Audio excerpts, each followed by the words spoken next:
যে কোনো ক্ষেত্রে সাদাকাটা হলো একটা দামি চারার মতন, এমন চারা যেখান থেকে গাছও মিস না, যেখান থেকে ফলও মিস হয় না।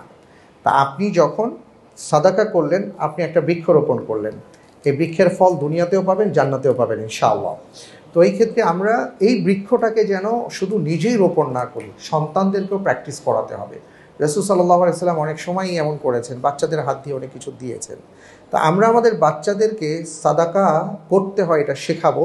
এবং এই ক্ষেত্রে একটা পদ্ধতি আমরা বলতে পারি, আমার একজন ভাই আছেন আমাদের পরিচিত, আমেরিকাতে থাকেন, এটা নিয়ে উনি অনেক দিন ধরে কাজ করছেন সাদাকা বক্স নিয়ে।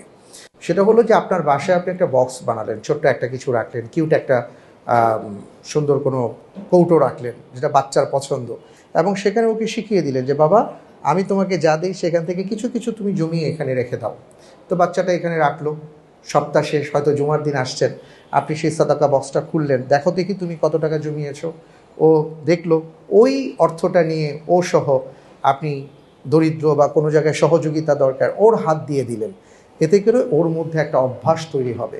এই জন্য আমি বলবো যে আমাদের প্রত্যেকের বাসায় একটা সাদাকা বক্স থাকা উচিত, যাতে করে এখানে আমরা অর্থ জমাতে পারি এবং আমাদের সন্তানদের দিয়ে আমরা ভালো কাজগুলো করতে পারি।